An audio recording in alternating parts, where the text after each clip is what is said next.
요즘에 꿀벌들이 사라지게 되면 지구 종말이 온다 그런 말이 있는데 꿀벌들이 많이 없어졌다 그래요. 우리나라에서 꿀벌이 없어서 지금 큰일이다. 농가에서는 비상이 걸렸습니다.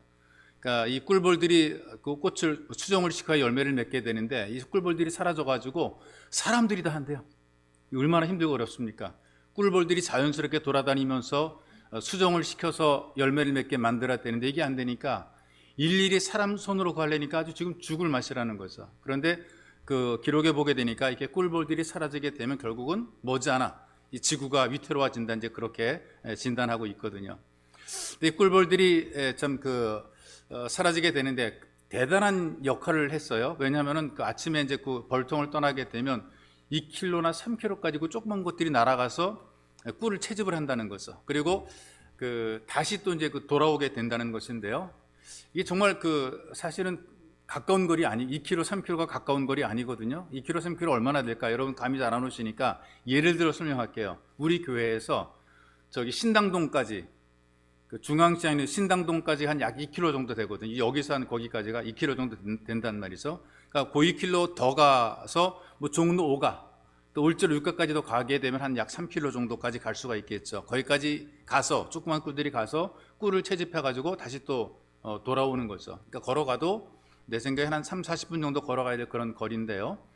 물론 우리들이 갔다가 와야 되니까 뭐 4km에서 6km 정도 되는데 이게 이제 사람에게 운동하기는 딱 좋은 거리라 그러더라고요. 그래서 시간당 한 5km 정도를 빨리 걷게 되면 운동 효과가 확실하게 나타난다, 이제 그런 얘기를 해요. 하여튼 중요한 사실은 꿀벌들이 있는 힘을 다해 날아가서 꿀을 채집하고 또 죽을 힘을 다해서 벌통으로 이제 돌아온단 말이죠. 근데 문제는 벌통이 여러 개가 있는데 꼭 자기 벌통을 찾아오는 게 기가 막히다는 거죠. 자기 집으로 돌아오고 자기 동료가 있고 잘 보호를 받을 수 있는 재충전의 쉼을 누릴 수 있는 바로 그런 자리, 그렇게 멀리 갔다가도 꼭 자기 벌통으로 돌아온다는 거죠. 이걸 통해서 우리가 어떤 걸 느끼냐 하면, 혹시 여러분들이 여행을 갔다가 돌아올 때가 있지 않습니까? 서울을 떠나서 다른 데 있다가 서울로 돌아오는 경우들이 있고, 여러분들이 거주하는 거주지에서 먼 곳을 갔다가 이제 집으로 돌아오는 그런 분위기가 만들어질 때가 있는데, 외출했다가 또 여행 갔다 돌아올 때 동네 가까이 오게 된 마음이 놓여요. 서울 시내로 들어오게 되면 이제 다 왔다, 그런 생각이 드는 거죠. 내가 원래 살았던 내 거주지로 오게 되면 왠지 모르게 마음이 좀 편한 그런 느낌을 받게 되는 거거든요.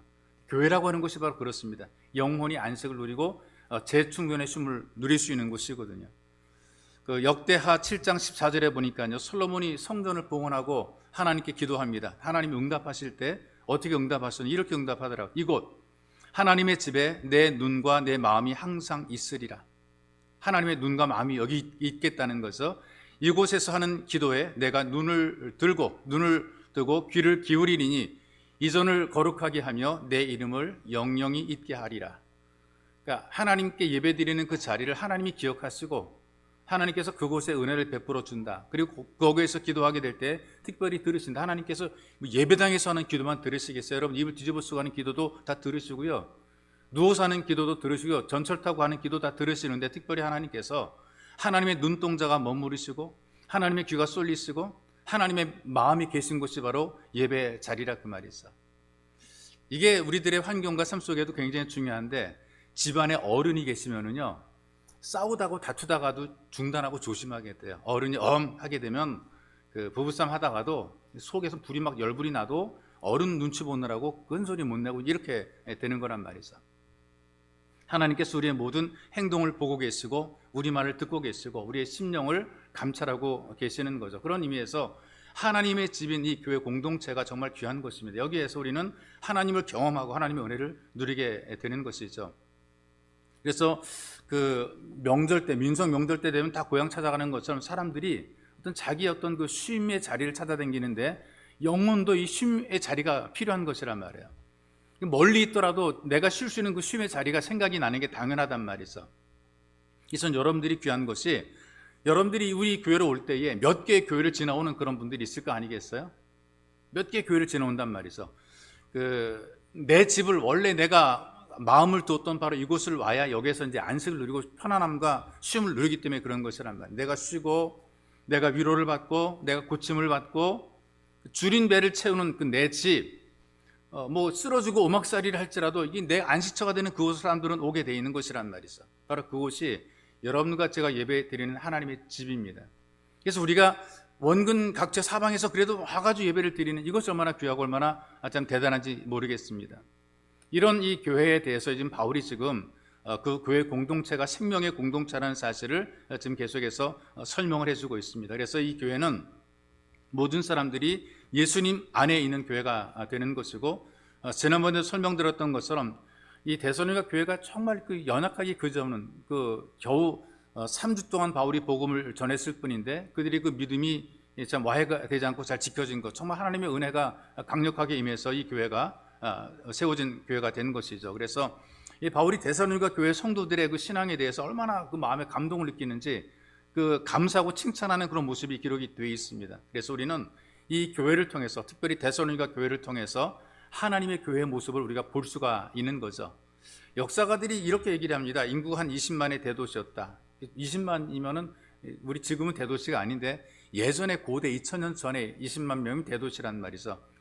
그리고 사도행전 17장에 보게 되니까 이 바울이 그 머물렀던 그 시간은 제가 계속해서 얘기했던 것처럼 한 3주 정도, 그러니까 쉽게 말하면 새신자들이만 와글와글한 그런 교회란 말이죠. 근데 이런 새신자들만 있는 교회가 계속 하나님께서 은혜를 베풀어주고 볼 베풀어 주시니까 와글와글와글 하면 사람이 자꾸 늘어나기 시작하는 거예요. 소위 말하는 전도 열매가 맺혀지게 되는 거죠.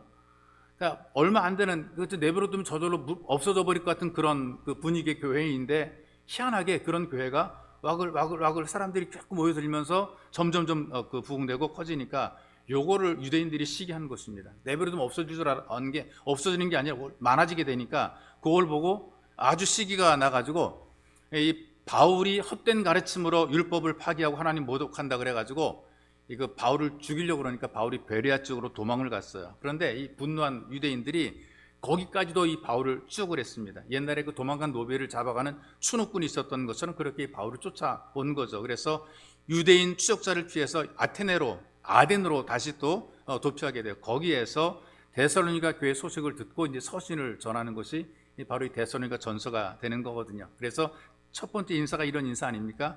바울과 실로아나와 디모데는 하나님 아버지와 주 예수 그리스도 안에는 데살로니가 교회에 이 편지를 씁니다. 은혜와 평강이 여러분들에게 있기를 축복합니다. 이제 그런 내용으로 인사를 하고 쓰게 되는 거죠. 그래서 이 내용을 보게 되니까 하나님 아버지와 주 예수 그리스도 안에 있는 사람들이라는 표현을 통해서 이 교회라는 것이 어떻게 만들어지는가? 이 교회는 건물을 막 지어서 교회가 되는 것이 아니고 예수님 안에 있는 사람들이 모이면 바로 거기가 교회가 되는 것이거든요. 이 교회 속에서 우리 모두가 살아갈 힘을 공급받고 은혜를 공급받게 되어 있습니다. 그래서 여러분, 세상이라고 하는 것이요, 뭐 지금 시대만 특별히 악하거나 그런 것이 아니고 옛날에도 부패, 범죄가 굉장히 많았고 방탕과 타락함으로 혼란했어요. 사람들이 어떤 게 좋은 것인가, 어떤 게 옳은 것인가 이걸 제대로 모를 뿐더러 혹시 안다 할지라도 따를 수 있는 힘도 없어요. 옳은 것과 선한 것을 용기 있게 따를 수 있는 그런 힘도 없습니다. 그런데 이 교회라고 하는 것이 바른 길을 배우게 되고 그다음에 바른 길을 따를 수 있는 힘도 공급받게 돼요. 용기가 없어 못했던 사람들이 하나님 말씀을 듣게 되면 용기가 생겨서 바른 길을 가게 되는 거죠. 그래서 이 교회는 일반 다른 공동체와 다르게 하나님이 부르셔서 은혜를 베풀어주고 힘을 주는 그런 공동체가 되는 것이거든요. 여러분과 제가 지금 하나님의 집을 이루고 있는 것이고 이게 신앙의 근거지가 되는 거예요. 모든 생명체들을 보세요. 자기들이 거처하는 자리가 다 있거든요. 뭐 나무도 풀도 그다음에 움직이는 어떤 무슨 뭐 동물도 사람도 마찬가지로 자기들이 거처하는 자리가 있어요. 거기 들어가야 그래도 안심하고 있단 말이에요. 공중의 새도 보금자리가 있고요. 물고기도 서식처가 있어요. 사람들도 자기 집을 중심으로 살고 있단 말이죠. 예전에 그 미신이 지금 사라졌지만 사람들이 문지방 밟으면 막 야단치고 그랬어요. 내가 사는 이 집을 바깥과 안으로 나누는 경계선이 바로 이 문지방이란 말이죠. 이 선을 경계를 정해놓고 이 안을 되게 소중하다 생각한 거란 말이죠. 근데 바로 우리가 이 하나님의 집 안에 들어와서 하나님이 허락하신 집에서 은혜를 누리고 있는 것입니다. 그렇기 때문에 바울이 고백한 것처럼 우리가 서로를 바라보고 생각할 때마다 감사한 마음을 가진 그런 교회들이 되어야 되는 것이죠. 여러분 자신이 이제 교회가 되어야 되는데 어떤 교회가 되느냐? 생각할 때마다 감사가 서로 이렇게 막 넘쳐나는 그런 교회. 내가 우리 교회 교인들을 생각할 때 참 감사하다. 이런 마음이 드는 그런 교회들로 만들어져야 되는 것이란 말이에요. 그래서 2절에 보니까 우리가 너희 무리를 인하여 항상 하나님께 감사하고 생각할 때마다 감사가 나옵니다. 참 기특하다, 참 대단하다, 어떻게 이렇게 참 교회가 이루어지고 있을까. 기도할 때마다 너희를 말한다. 이 데살로니가 교회 성도들이 열심히 신앙생활 잘하는 것을 보니까 하나님께 감사했어요. 그들에게 베풀어진 하나님의 은혜가 얼마나 대단한 것인지 그 은혜의 열매를 보면서 하나님께 감사하는 것이죠. 그들이 영적으로 건강합니다. 그래서 이렇게 하나님 앞에 감사드릴 수 있었던 그 신앙의 내용을 보게 되니까 믿음이 그냥 믿음이 있다 말로만 그 믿음이 있는 것이 아니라 믿음의 역사가 보여주는 증거가 나타나는 그런 교회였기 때문에, 그런 성도들이었기 때문에 지금 바울이 그들에게 감사를 지금 이야기를 하고 하나님께 감사를 드리고 있는 것이란 말이죠. 그래서 오전에 말씀드렸던 것처럼 기도가 말로만 하는 게 기도가 아니라 삶으로 실천하고 보여주는 것도 기도라 얘기하는 것인데요, 믿음도 생각하는 것만 믿음이 아니, 믿습니다라고 고백하는 것만 믿음이 아니라 믿음에 따르는 어떤 삶이 보여질 때 이게 진짜 믿음이 되는 거란 말이죠. 그래서 믿음은 들어야지 믿음이 생기는 거죠. 이 말씀에 반응을 하는 거예요. 그 다음에 반응을 하는 것이 어떻게 나타나냐? 순종해야죠. 들었으면 거기에 따라서 움직이는 이런 움직임들이 필요한 것인데 이걸 안 하게 되니까 믿음이 병들었다, 죽었다, 잠든 믿음이 이렇게 표현하는 것이란 말이에요. 그래서 믿음 있는 사람들이 모이는 것이 바로 교회 공동체가 되는 것인데, 예수를 믿는다고 말하면서 믿음이 없이 모이게 되니까 이 교회 공동체가 그 어떤 모임보다 교활한 집단이 될 수가 있습니다. 이렇게 만들어진 집단이 사이비와 이단들이거든요. 너무나 교활해서 사람을 속이고 사회를 속입니다. 영혼을 사냥하는데 거기에 빠져들어가게 만드는 가장 교활한 집단이 믿음을 빙자해서 이 모이는 이 집단이 가장 그 교활한 집단이 되는 거예요.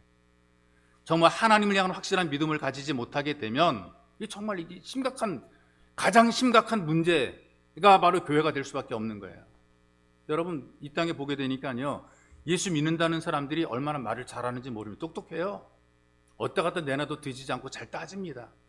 이론을 너무나 잘 알고 있죠. 여러분들이 와서 앉아만 있더라도요, 듣고 보고 배우는 게 있단 말이에요.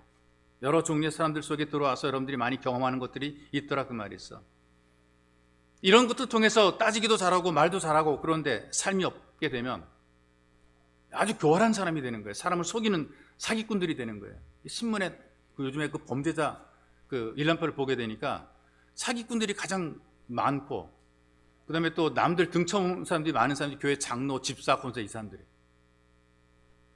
그래서 저도 검찰에 가서 조사를 해봤더니 검찰이 목사라 그래도 목사를 우습게 알아요. 어디 누구 등쳐먹고 사기 쳐먹는 그런 사람으로 알아요. 하도 목사, 장로, 집사, 권사들이 얼마나 이 사회를 나쁘게 만들어 놨는지 선입관을 갖고 대하고 있더란 말이죠. 그 정도로 지금 이 범죄자들 가운데 교활한 금융 범죄, 사기 범죄가 얼마나 많은지 몰라요. 이게 참 걱정입니다. 믿음을 가지고 믿음의 공동체를 만들지 못하게 되니까 이런 참 사회에서 비난을 받는 그런 공동체가 돼버리고 말았단 말이죠. 그래서 장애들이 많이 있는데, 장애 가운데 가장 큰 장애가 머리는 엄청 큰데 몸이 왜소하고 몸이 움직이지 못하는 거죠. 생각은 많은데 삶이 없어요. 말은 하는데 실천이 없어요. 오래전에 그 김경일이라는 교수가 공자가 죽어야 나라가 산다는 책을 썼거든요. 이게 무슨 의미냐면 이런 내용입니다.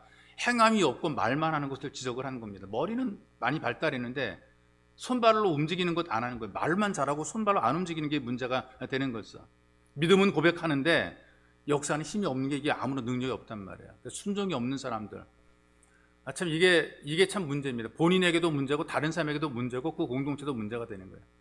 아는 건 많은데 안 움직이는 사람, 순종이 전혀 없는 사람, 이게 심각한 문제가 되는 거란 말이에요. 입으로 주여주여 부르짖는데 이 삶이 없으니까 이게 골치 아픈 것이란 말이죠. 그래서 여러분, 그 사람의 믿음이 있는가 없는가는요, 말하는 데 있는 것이 절대로 아니거든요.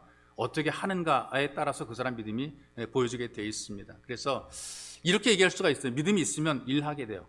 일꾼이 될 수밖에 없어요. 그래서 믿음 있는 교회들을 제가 쭉 보게 되니까요, 일꾼이 많아요. 뭐 이렇게 시켜서 일하는 게 알아서 다 일해요. 굳은 일하는 거 줄 서서 일하더라고요. 시키면 우리는 짜증나고 시킨다고 안 나오고 막 그러는데 그렇지 않아요. 안 시킬까 봐 그냥 자기 순서 빨리 오게 해달라 이렇게 하더라고요. 이게 교회의 이런 모습이란 말이죠. 근데 믿음을 하는 일 중에 가장 큰 일이 뭐냐? 예배입니다. 여러분, 예배를 드릴 때도요, 예배를 드리는 마음이 간절하게 되니까 줄 서서 기다려서 예배를 드리더라고요. 제가 그 큰 어떤 모 대형교회를 간 적이 있는데 1부, 2부, 3부 이렇게 여러 예배가 있거든요. 사람들이 우르르 몰려나오고 우르르 몰려 들어가고 그래요. 불편해요. 그 교회 버스 타고 와가지고 타고 오는 것도 귀찮고, 만약에 서서 오게 되면 그것도 힘들죠. 그런데 그렇게 와가지고 예배를 드리기 위해서 또 서서 기다려요.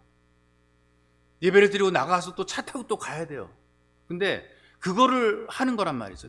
그거를 아주 사모하는 마음으로 줄을 서고 사모하는 마음으로 예배 동참할 애를 쓰는 모습을 보게 돼요. 그래서 여러분, 예배를 잘 드릴 줄 알게 되면 활기 있는 사람이 되는 것이고 치유가 있고 회복되는 교회가 되는 것입니다. 그래서 가장 중요한 예배, 하나님 앞에서 가장 큰 일이 어떤 것인가? 예배를 하나님 앞에 온전히 드리는 것입니다. 예배를 소홀히 여긴다? 믿음 있는 사람의 태도나 마음가짐이 아닌 것이죠. 예배를 소홀히 여기게 되면 기쁨도 감격도 사라지게 되는데, 내가 예배에 대한 간절함이 있게 되면 기쁨이 또 어떤 마음속에 감격이 넘쳐나게 돼 있어요. 이제 우리 신난다, 신나 이렇게 얘기하는데, 최고의 기쁨을 표현할 때 신난다 그러잖아요. 여러분들이 같은 일을 해도 신바람나게 일을 해야 된다는 말이죠. 예배를 드릴 때 기쁨으로 예배를 드려야 되는 거. 어차피 예배를 드리려면 기쁨으로 예배를 드려야 되는 것입니다. 어떤 일 할 때 우리가 기쁨으로 우리가 일을 해야 되는 것이란 말이에요. 이제 우리가 사람들이 이제 필요한 것도 여러 가지가 있는데, 그 중에서 이제 자꾸 이제 관심이 어디에 꼽히느냐? 경제적인 안정이 꼽히는 것을 보게 돼. 경제적으로 안정돼야 뭐 이제 우리가 살고 행복해지고 이제 그렇게 되는데, 그렇지 않고요.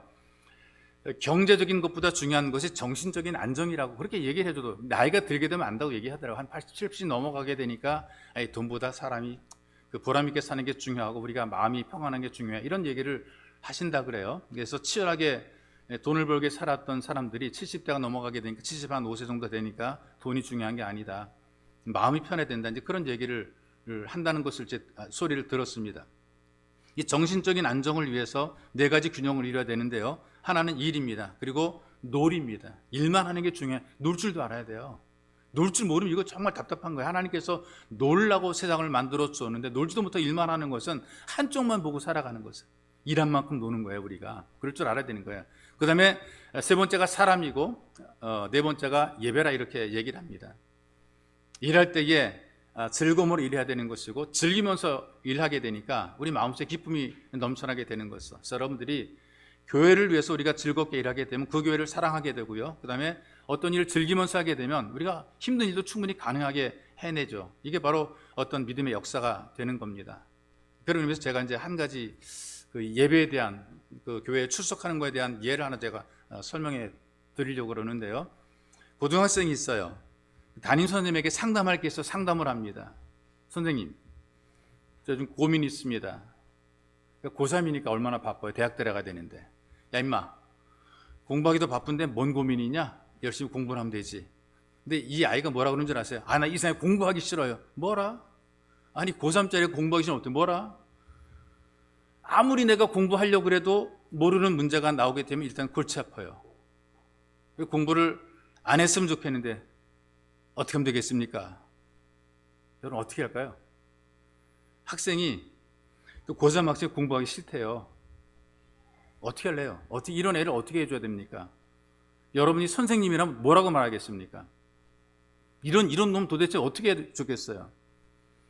야, 너 공부하기 싫어? 집에 가 임마.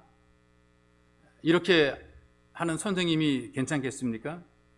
야, 이 자식이 공부도 안 하고 뭐야? 가 공부해! 그러니까 애 머리통 떼서 다시 교실로 올려보내는 그런 선생님이면 좋겠습니까? 부모 입장에서는요, 이름 진짜식 올라가, 빨리 올라 공부해 하는 그런 선생님이 좋겠죠. 집에 가라 이런 선생님 싫죠. 입장을 바꿔놓고 생각해 보십시다. 여러분의 자녀가 공부를 싫어해요. 안 하려고 그래요. 나 요즘 공부하기 싫어. 공부하고 싶은 생각이 들 때까지 학교 안 갈 거야. 어떻게 할래요? 네? 공부하고 싶을 때까지 나 학교 안 간대요. 그럼 어떻게 할래요? 그래, 자. 이러는 부모는 아마 없을 거라. 이놈의 새끼가 미쳤나. 그러다가 너 맞고 갈래? 아니면 그냥 갈래? 그렇게 하면서 억지로 학교로 보낼 거라면 부모들이 그런단 말이죠. 학생이 공부하기 싫고 학교에 가기 싫다 그러면 선생님도 그렇고 부모도 그렇고 말이 안 된다. 이 말이 되냐 이놈아. 막 눈을 치켜뜨면서 당연히 가야지, 학교 당연히 가, 너 공부 당연히 해야지 임마, 뒤통수 치는 거란 말이죠. 가라고. 회사를 다니는 사람이 있어요. 직장인입니다. 샐러리맨이에요. 나 요즘 일하기 너무 싫어. 나 당분간 회사 안 나고 쉴래. 이러고 쉬는 사람 있을까요? 멀쩡히 직장 잘 다니다가 나 요즘 일하기 싫어. 에이씨, 나 모르겠어. 나 진짜 안 나가고 그냥 쉬어버릴래. 그리고 아예 안 나가버리는 이런 그 직장인들이 있냐 그 말이죠. 이런 직장인들은 없습니다. 싫어도 에이씨, 싫어도 속으로 에이씨 그러면서 일어나요. 시간 되면 달랑달랑달랑 해서라도 가요. 어쨌든 간에. 그리고 때론 지각하면서도 들어가요. 출근해가지고 출근 그 사인 한단 말이죠. 가야 되는 걸 알기 때문에 그런 거예요. 거기는 가야 돼. 내가 죽어 정말 싫은데 그 인간 얼굴 보기도 싫고 꼴도 보기 싫고 그 상사 생각만 해도 정말 막 그냥 뒷골이 막 오싹하고 막 근데 나 정말 싫은데 그런데도 불구하고 내 직장이니까 그래도 거기 출근한다 그 말이죠. 그런데 이런 비슷한 이야기가 교회에서 하게 되면 이게 말이 되는 경우들이 있습니다. 말이 돼요. 교회 성도들 중에서 누군가 이런 말 하죠. 요즘 이상하게 교회 가기 싫어. 예배 드려도 기쁨도 없고 기도도 안 돼. 그럼 여러분 어떻게 하십니까? 나 교회 가기 싫어. 그래? 어떻게 그럼? 은혜가 안 되나 보지? 시험에 빠진 것 같아. 뭐 그럴 수 있지 뭐. 이렇게 넘기는 경우도 굉장히 많습니다. 학생들은 아침에 일어나서 학교 가는 건 너무나 싫은데 그래도 가야 된다는 것을 알고 있죠. 직장인들도 일하기 싫어도 정말 사람 만나기 싫어도 출근해야 된다고 생각해요. 그래서 주섬 가방을 챙겨서 학교도 가고 직장도 출근을 하게 되죠. 공부하는 문제에 있어서는 열심히 공부해야지 마음 먹는 것까지가 자기 책임이 절대로 아닌 거 아십니까? 나 공부해야지 이게 아니라 나는 공부하기 싫음에도 불구하고 학교에 가서 공부하는 것이 바로 자기 책임이란 말이에요. 여기까지 책임인 거예요. 열심히 공부해야 돼라는 그 마음 먹는 게 책임이 아니라 거기까지의 책임이 아니라 가서 진짜 싫어도 가서 공부를 하는 것이 학생의 책임이란 말이죠. 출근해서 일해야지 나 일 열심히 잘할 거야 그리고 한 달 지나면 월급 받을 거야 이렇게 마음 먹는 것이 그 사람의 직장인의 책임이 아니고요. 출근해서 싫어도 나 정말 일하기 싫어도 출근해서 일하는 것이 그 직장인의 책임이 되는 거란 말이에요. 그런데 왜 교회에서는 이런 상식이 안 통하는 거죠? 교회에서는 이게 안 먹히더라고요.